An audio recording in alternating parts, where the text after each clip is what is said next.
بسم اللہ الرحمن الرحیم۔ السلام علیکم دوستو، گزشتہ کچھ دنوں سے ہم سب سیما حیدر نامی خاتون کا سوشل میڈیا پر بہت چرچا سن رہے ہیں، جس کا دعویٰ ہے کہ وہ ایک پاکستانی مسلمان گھرانے سے تعلق رکھتی ہے اور نہ صرف شادی شدہ ہے بلکہ 4 بچوں کی ماں بھی ہے، اور اس کا شوہر روزگار کمانے کے سلسلے میں سعودی عرب مقیم ہے۔ لیکن کیونکہ وہ شروع سے معروف گیم پب جی کھیلنے کی شوقین تھی اور پب جی کھیلتے ہوئے ہی اس کی ایک انڈین ہندو سچن نامی لڑکے سے دوستی ہو گئی، اور پھر یہ دوستی محبت میں بدل گئی، اور پھر وہ اس لڑکے کی خاطر اپنے شوہر اور ملک کو چھوڑ کر اپنے 4 بچوں سمیت انڈیا آ گئی اور اسلام چھوڑ کر ہندو مذہب اپنا لیا۔ دوستو، اس تمام کہانی میں اتنے جھول ہیں کہ کوئی بھی سمجھدار بندہ سنتے ہی اس کہانی کو مسترد کر دے۔ اس لیے اس کہانی پر پاکستان سے تو چھوڑیں، انڈیا سے بھی سوالات اٹھ رہے ہیں۔ اتنے دن میں ایک بات تو کنفرم ہو چکی ہے کہ سیما نامی عورت الفتہ یہ جھوٹ بول رہی ہے، لیکن سوال یہ پیدا ہوتا ہے کہ آخر اس کا سچ ہے کیا، اور وہ عورت اصل میں ہے کون، اور کیوں وہ یہ سب ڈرامہ کر رہی ہے۔ تو چلیے دوستوں، اس تمام کہانی کا گہرائی سے تجزیہ کر کے نتیجہ نکالنے کی کوشش کرتے ہیں۔ پہلی چیز، بقول سیما کے کہ وہ پاکستانی ہے اور پاکستان میں پیدا ہوئی پلی بڑی وغیرہ، لیکن اس کی گفتگو اور چال ڈھال سے وہ کہیں سے بھی پاکستانی نہیں لگتی۔ ایک تو اس کا لب و لہجہ خالص انڈین ہے، اور پھر وہ ہندی کے لفظ اتنی روانی سے کیسے بول سکتی ہے۔ پھر یہ عورت کہتی ہے کہ میں زیادہ مذہبی نہیں، لیکن رمضان میں نماز پڑھ لیتی تھی اور مجھے ہندو دھرم اپنائے 3 مہینے ہوئے ہیں۔ لیکن جب ایک انڈین اینکر نے اس سے نماز کی صورتوں اور رکعت کے بارے میں سوال کیا تو اسے کچھ بھی نہیں آتا تھا، حتیٰ کہ کلمہ طیبہ تک نہ سنا سکی، جبکہ کلمہ طیبہ تو شاید بہت سے ہندوؤں کو بھی آتا ہو۔ اس کے بعد بے حد ناقابل یقین قسم کے بیانات جو کسی بھی پاکستانی بلکہ ہندوستانیوں کے لیے بھی ہضم کرنا مشکل ہے۔ بقول اس عورت کے، یہ پاکستان کے ایک لوئر مڈل کلاس فیملی سے تعلق رکھتی ہے اور نہ ہی زیادہ پڑھی لکھی ہے، لیکن پھر بھی پب جی جیسی کمپلیکیٹڈ گیم کھیلنے کی اسے سب سمجھ ہے۔ پھر لوئر مڈل کلاس سے تعلق ہے، لیکن کبھی دبئی سفر کرتی ہے، کبھی نیپال، اور لاکھوں روپیہ بھی پاس رکھتی ہے، جس کی ایکسکیوز یہ دیتی ہے کہ میں نے کمیٹیاں ڈال کر اپنا ایک گھر بنایا تھا اور اسی کو بیچ کر یہ پیسے ملے ہیں۔ فرینڈز، یہ بات تو ہم سب جانتے ہیں کہ پاکستان میں ایک لوئر مڈل کلاس فیملی کے لیے کمیٹیاں ڈال کر گھر بنانا تقریباً ناممکن سی بات ہے، اور جتنی اس کے شوہر کی تنخواہ تھی، کیا یہ لاکھوں روپے کی کمیٹی ڈالنے کی سکت رکھتی تھی جس سے یہ گھر بنا سکے؟ مزید یہ کہ بیرون ملک سفر کرنا کیا اتنا ہی آسان ہے؟ دوسری اہم ترین چیز اس خاتون کے ڈاکیومنٹس اور شناختی کارڈ ہیں۔ پہلے تو یہ کہ جو عمر یہ خاتون اپنی بتاتی ہے، شناختی کارڈ پر اس سے الگ عمر لکھی ہوئی ہے، یعنی یہ اپنی عمر کے معاملے میں بھی جھوٹ بول رہی ہے۔ پھر سب سے اہم اور مشکوک بات یہ کہ یہ عورت نیپال سے بارڈر کراس کر کے انڈیا آتی ہے، اس کے پاس سے پاکستانی شناختی کارڈ برآمد ہوتا ہے، اور پاسپورٹ تو شاید سرے سے ہوتا ہی نہیں، لیکن انڈین اتھارٹیز اسے بہت آرام سے جانے دیتی ہیں، جبکہ یہی انڈیا پاکستان سے آئے کبوتروں اور غباروں کو بھی نہیں چھوڑتا، اور اب ایک جیتی جاگتی خاتون کو اس کے 4 بچوں سمیت آرام سے جانے دیا جاتا ہے۔ دوستو، ان سب باتوں میں بلا شبہ صاف سازش چھپی نظر آتی ہے۔ اکثر پاکستانی اسے انڈین را کا ایجنٹ سمجھ رہے ہیں جو اپنا مشن پورا کر کے واپس چلی گئی ہے۔ ادھر انڈیا میں بھی اس پر ISI کا ایجنٹ ہونے کا شک کیا جا رہا ہے۔ دوستو، اس سلسلے میں میری ذاتی رائے یہ ہے کہ یہ کسی بھی انٹیلیجنس کی ایجنٹ نہیں ہے، کیونکہ انٹیلیجنس ایجنسیز چاہے را جیسی نالائق ہی کیوں نہ ہوں، اتنے کچے کھلاڑی میدان میں نہیں اتارتی۔ بہرحال دنیا کی ہر انٹیلیجنس اپنے تمام سپاہیوں اور جاسوسوں کی بہترین تربیت کر کے کسی مشن پر روانہ کرتی ہے تاکہ وہ پکڑے نہ جا سکیں۔ پھر اگر وہ ایجنٹ تھی اور اپنا مشن پورا کر چکی تھی تو ہم نے کتنے فیصد ایسے انٹیلیجنس ایجنٹ دیکھے ہیں جو اپنا آپ ایکسپوز کریں، چاہے وہ مشن پورا ہونے کے بعد ہی صحیح۔ پھر اگر اپنا آپ ایکسپوز کرنا ضروری ہے تو اسے کھل کر فخر سے بتانا چاہیے کہ میں پاکستان میں بطور جاسوس اتنے سال رہی اور وہاں سے اپنا مشن پورا کر کے زندہ سلامت کامیاب لوٹی، اور رہی بات ISI کے ایجنٹ ہونے کی، تو دوستوں ہمارا ISI سے اختلاف اپنی جگہ، لیکن ISI اپنے کھیل پوری تیاری کے ساتھ کھیلتی ہے اور آج تک ISI کا جاسوس کسی ملک میں پکڑا نہیں گیا۔ تو یہ ایک ایسا مشن ہے جس میں ایک عورت بجائے چھپ کر اپنا مشن پورا کرنے کے ڈنڈورا پیٹ پیٹ کر اپنے آپ کو ایکسپوز کر رہی ہے۔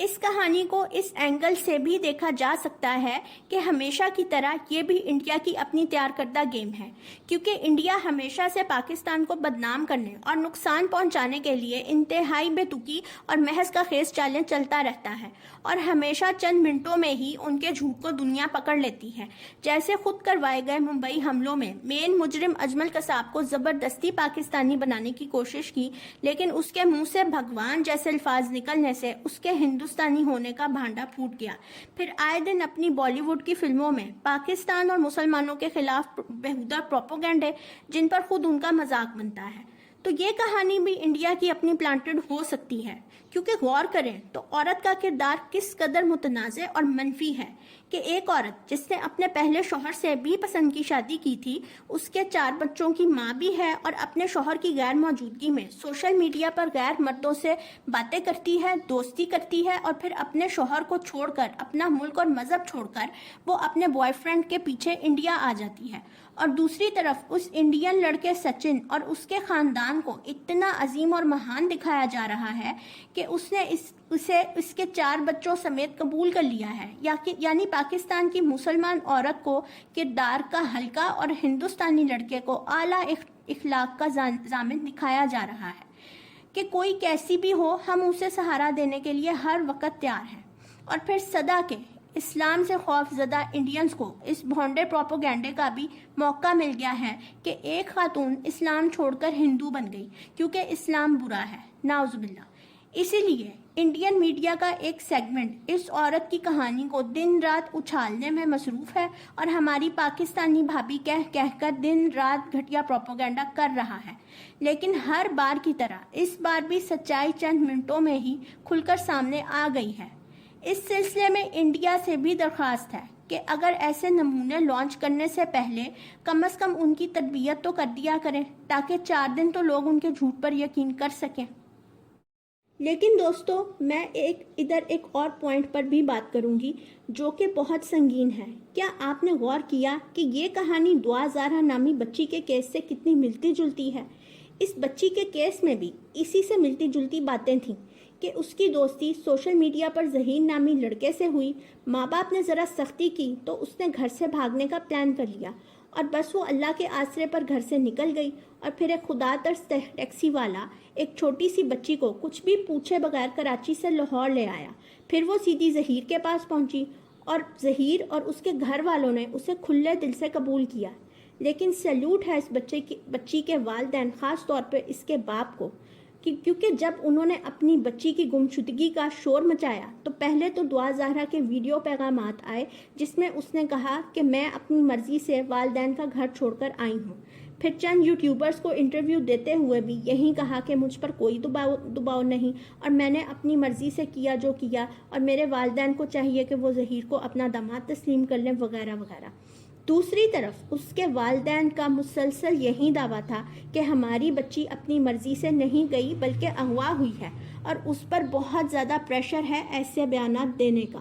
قصہ مختصر یہ کہ دعا زہرا کے بہادر باپ نے بالآخر دنیا کے سامنے یہ ثابت کیا کہ ظہیر اور اس کا خاندان فراڈ ہے اور مجرم ہے، اور لڑکیوں کو بیچنے کے جرم میں ملوث ہیں۔ اگر یہ کہانی بھی ہم اسی کیس کے تناظر میں دیکھیں تو چیزیں کافی ملتی جلتی ہیں، بلکہ اس کیس میں تو معاملات بہت آگے نکل گئے ہیں۔ دعا زہرا سے تو شہر چھڑوایا گیا تھا، تو یہ عورت ملک ہی چھوڑ گئی، اور پھر اس کا سو کالڈ عاشق اور اس کا خاندان اس کے بچوں کو کھلے دل سے قبول کر رہے ہیں، وہیں ظہیر اور اس کے گھر والوں والا پیٹرن۔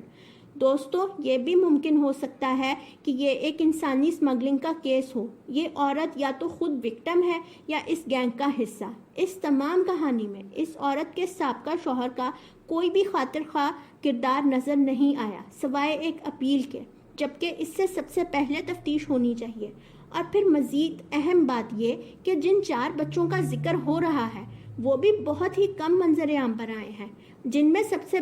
بڑے بچے کی عمر 7 سے 8 سال ہے، تو وہ بچہ بھی کسی حد تک سچائی بتا سکتا ہے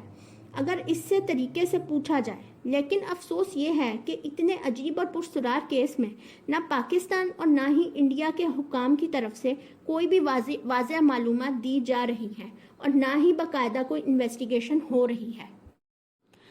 دوستو، حقیقت تو صرف اللہ تعالیٰ ہی جانتا ہے، لیکن یہ کہانی جس طرح ہر گزرتے دن کے ساتھ مشکوک اور جھوٹ ثابت ہوتی جا رہی ہے، اس کیس پر ہر اینگل سے مکمل چھان بین کرنے کی ضرورت ہے۔ اور یہ سوال کہ یہ عورت کیا خود ایک وکٹم ہے یا مجرم ہے، ان سوالات کے جوابات ڈھونڈنے پڑیں گے، تاکہ اگر اس عورت اور اس کے بچوں کے ساتھ ظلم ہو رہا ہے تو اسے فوری انصاف ملنا چاہیے، اور اگر یہ سب فراڈ ہے تو یہ عورت کڑی سزا کی مستحق ہے۔ دوستو، سچائی جتنی بھی چھپی ہوئی ہو، ایک نہ ایک دن کھل کر سامنے آ جاتی ہے۔ اللہ تعالیٰ سے یہی دعا ہے کہ ہر عورت اور مرد کو ہدایت عطا فرمائے اور نفس پہ قابو پانے کی توفیق عطا فرمائے، آمین۔